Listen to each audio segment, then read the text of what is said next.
On a sweltering August morning, the Barents Sea unexpectedly became the arena for large-scale military exercises. Dozens of ships headed into these harsh northern waters, led by the aircraft carrier Admiral Kuznetsov, the heavy nuclear cruiser Pyotr Veliky, Peter the Great, and the pride of the domestic fleet, the nuclear-powered submarine Kursk. These maneuvers were expected to be the most spectacular since the fall of the Soviet Union. Initially, everything went flawlessly. Signals were clear, crews worked smoothly, and the ships executed precision maneuvers. But in the midst of this harmonious military display, beneath the water's surface, the very earth seemed to shudder. At 11:29 a.m., a colossal underwater explosion was heard. Its force was so immense that seismographic stations registered it over 1,000 kilometers away.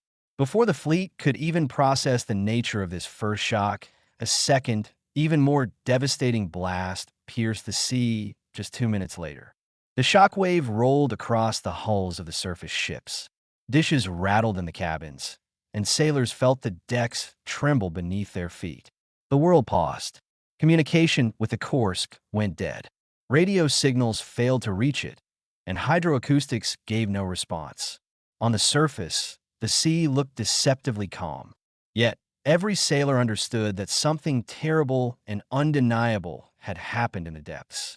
The wind tore across the low, gray northern sky, and over the cold waters of the Barents Sea, a tragedy began, one that would forever be etched into the memory of every Russian. No one could have predicted that this morning would mark the beginning of the worst submarine disaster in history. The story of the tragedy is inextricably linked to understanding why the Kursk was considered virtually unsinkable and what incredible capabilities its steel hull contained. When speaking of the vessel, officers always did so with pride and deep respect. It wasn't just a submarine, it was a true symbol of its era, a pinnacle of engineering mastery, and an underwater fortress.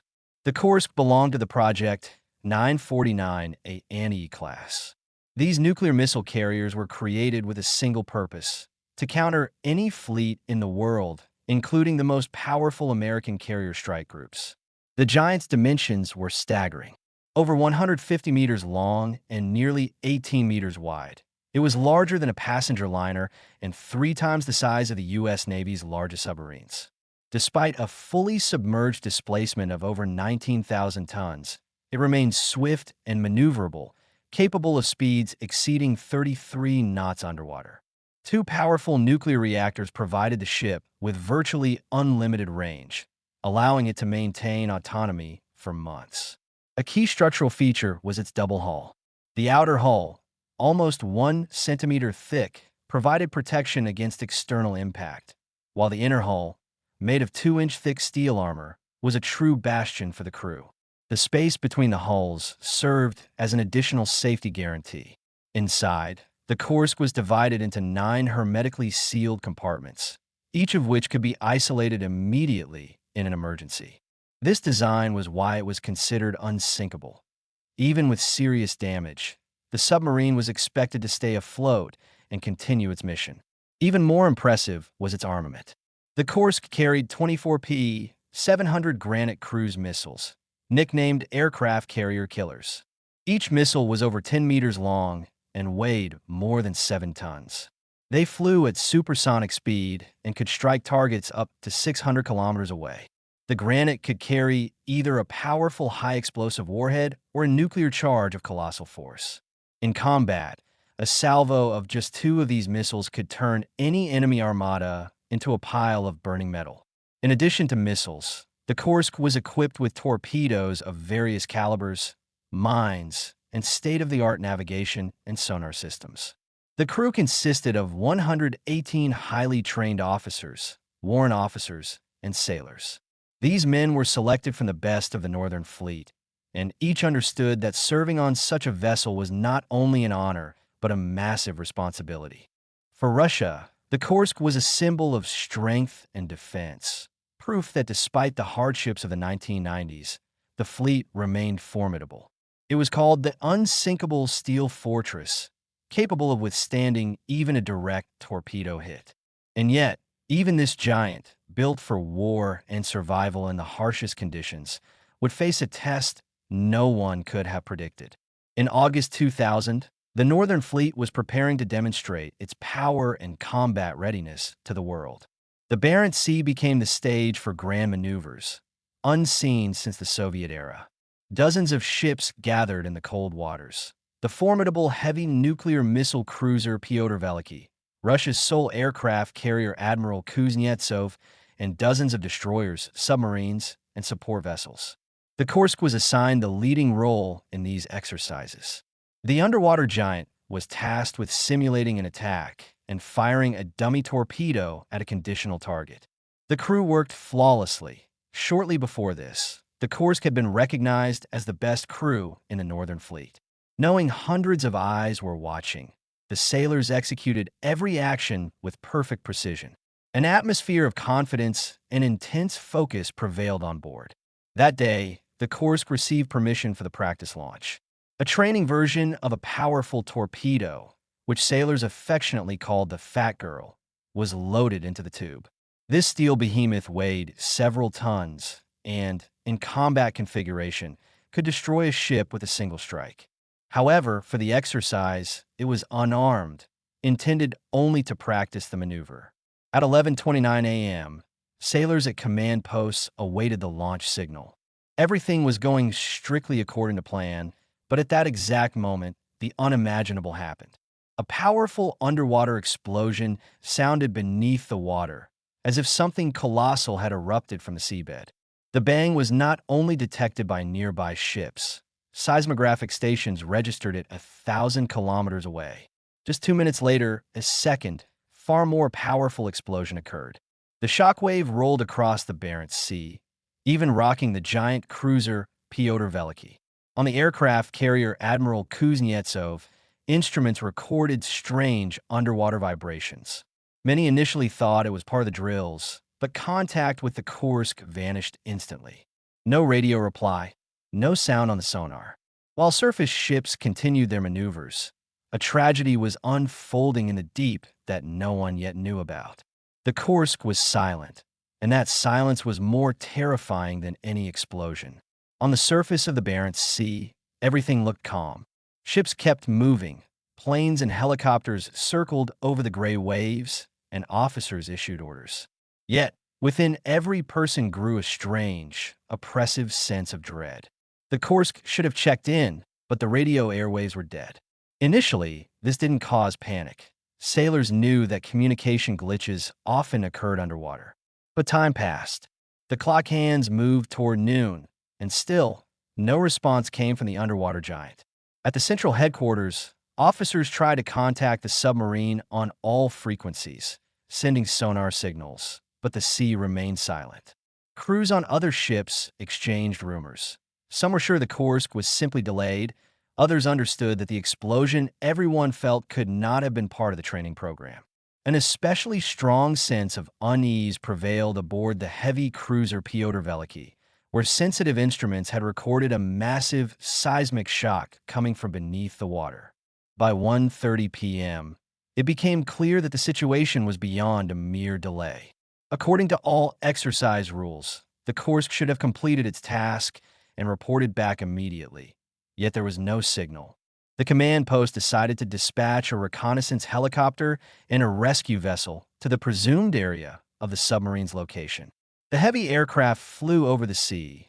Pilots strained to look into the waves, searching for any trace, an oil slick, a rescue buoy, or a flare.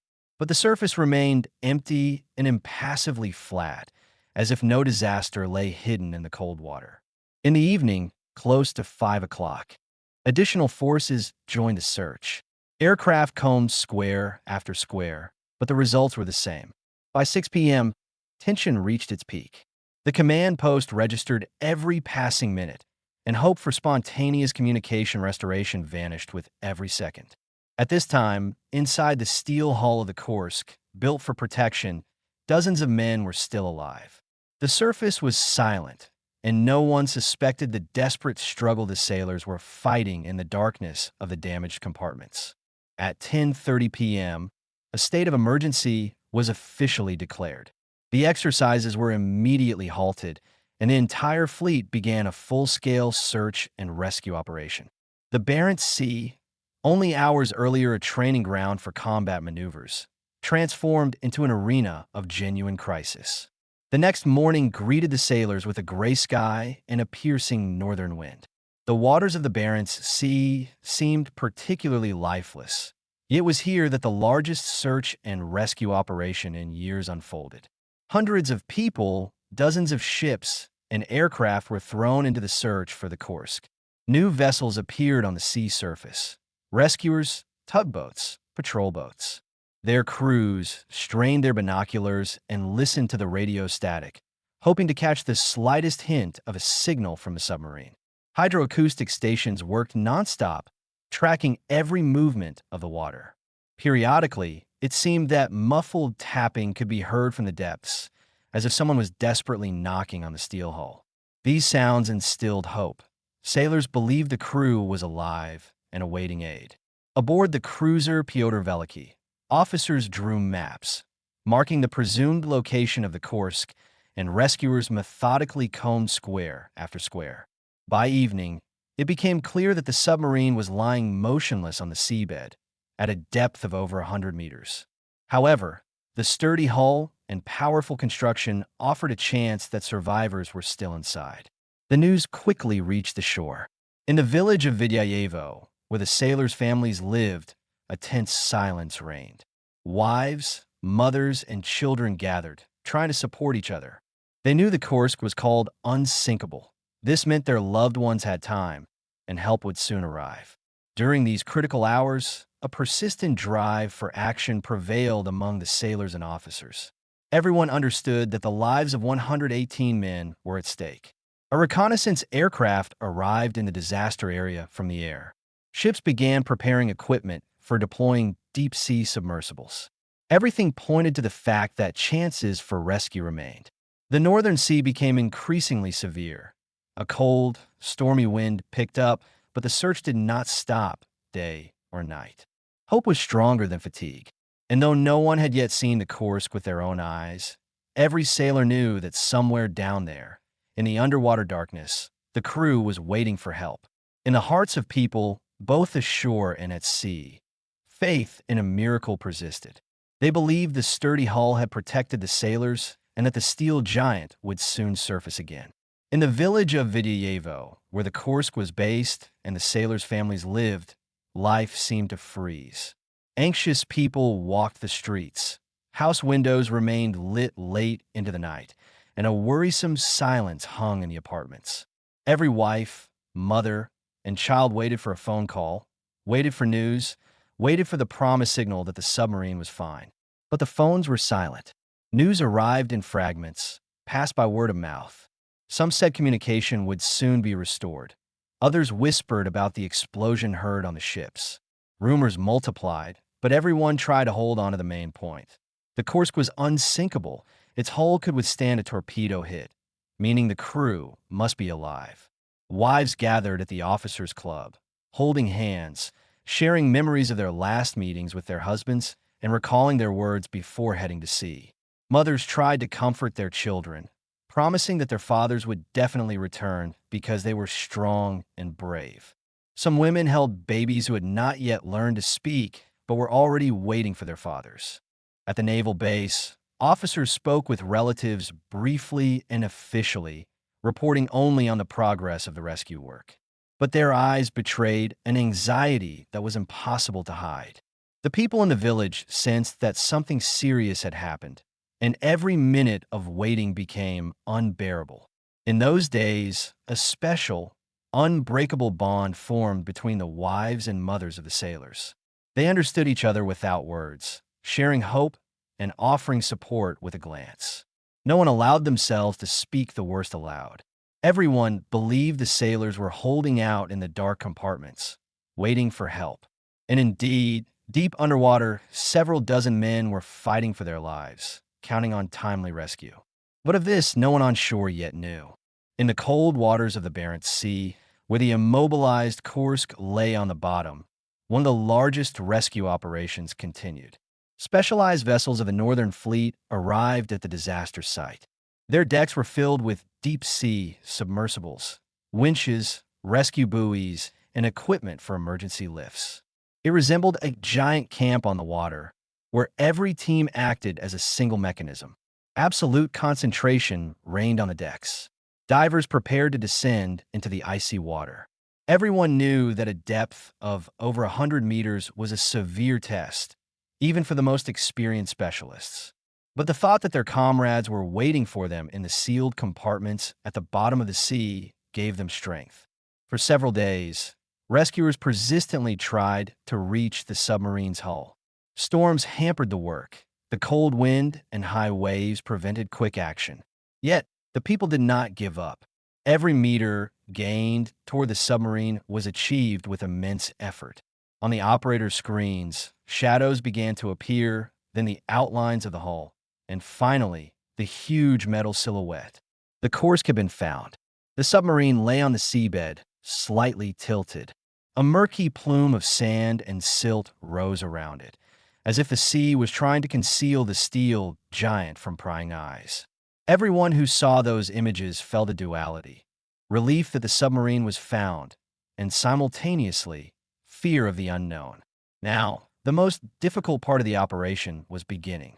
International forces joined the effort. Norway and Great Britain immediately offered assistance, sending experienced divers and specialized deep-sea vehicles. These machines could operate at great depths and penetrate the compartments. The decision to collaborate was made, and foreign rescue teams headed into the cold northern waters. Helicopters circled overhead. Work on the ship's decks continued nonstop. The weather spared no one. The northern wind drove gray waves, rain lashed the decks, and the water temperature was below 5 degrees Celsius. But the work did not stop day or night. Commands echoed across the decks, winches pulled cables, and searchlights illuminated the black expanse. Hundreds of people worked as a single organism, each fulfilling their part of the task. Divers descended into the icy darkness, checking hatches and trying to secure equipment to penetrate the hull. Their hands, encased in thick gloves, struggled to feel the metal. Tools slipped underwater. It was a battle against immense pressure, cold, and time. But the divers returned to the depths again and again, knowing that every minute could be crucial. The waiting on shore became especially agonizing. When people on the coast learned that international teams had joined the rescue operation, it instilled new hope. The world's best specialists were working shoulder to shoulder with Russian sailors. Nevertheless, everyone understood that the work was being conducted at the limit of human capability, and the outcome remained unpredictable. The sailors in the deep might be alive, but less and less time remained to save them. After several days of intense work, the sea finally revealed its grim secret.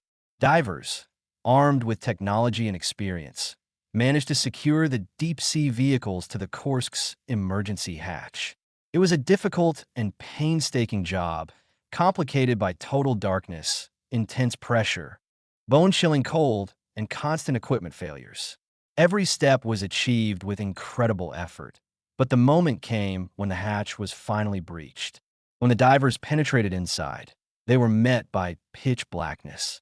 Searchlight beams cut through the gloom, illuminating metal bulkheads, twisted and blackened by fire. The heavy smell of smoke hung in the air. Inside, there was a piercing, dreadful silence. It seemed even the sea had stilled, watching as humans reached the submarine's secret for the first time in days. Rescuers moved with extreme caution, documenting every step. Inside the compartments, a horrifying scene of total destruction unfolded before them. The signs of explosion and fire stripped the rooms of any evidence of life. In places, the metal was melted, cables hung in shreds, and amidst this silent chaos, the remains of sailors were found, men who had performed their duty until their last breath. It is difficult to describe what the rescuers felt. Even experienced divers, accustomed to danger and difficult situations, admitted that their hearts sank at the sight. Each of them understood that they were in the presence of heroes, who had remained faithful to their service until the very end. On the surface, sailors and officers waited for news. When the first results of the inspection were announced, a heavy silence fell over the sea. The hope that the crew was waiting for rescue had died, but along with it grew a sense of profound respect and grief. The Kursk had become a shared grave for those who were its heart. Despite the tragic discovery, the work continued. It was necessary to fully examine the hull and understand what had occurred in the different compartments. It became clear that no miracle had occurred. As rescuers continued exploring the Kursk's hull, they found something that made even the most seasoned among them freeze. In the ninth compartment, traces of a desperate struggle for survival were preserved. It was there that 23 sailors had survived the initial explosions. Fire and water cut them off from the outside world, but the strong bulkheads temporarily protected them from inevitable doom. Pitch darkness enveloped this compartment. There was no light, air was slowly running out, and the temperature dropped to freezing levels. The sailors huddled together, trying to support one another. Among them was Lieutenant Captain Dmitry Kolesnikov. Under the most challenging conditions, he managed to write farewell lines on a scrap of paper that would later become a symbol of the entire crew's courage. His handwriting, shaky and uneven, confirmed that part of the crew was alive, that they were holding together and hoping for rescue. The sailors did everything possible, attempting to activate the oxygen regeneration system to buy themselves a little more time. In the dark and cold, they fought, utilizing every opportunity. But this very attempt proved fatal. When the system was turned on, a small explosion and flash fire occurred, consuming the compartment's last reserves of air. The men were trapped, and further struggle was impossible. But until the very end, they remained together. No one tried to save themselves alone. No one gave in to panic.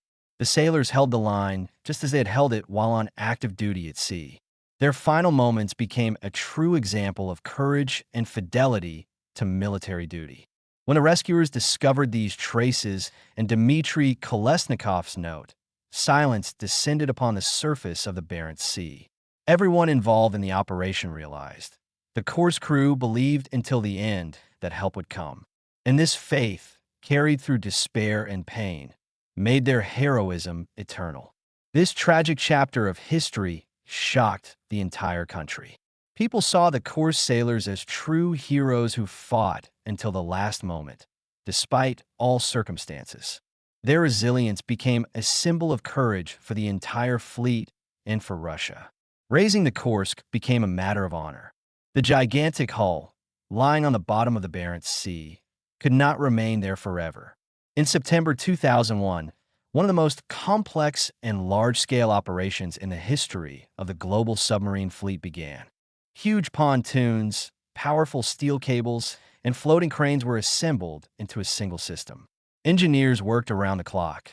Sailors monitored every detail, as the slightest mistake could cost too much. On September 26th, the Kursk rose to the surface.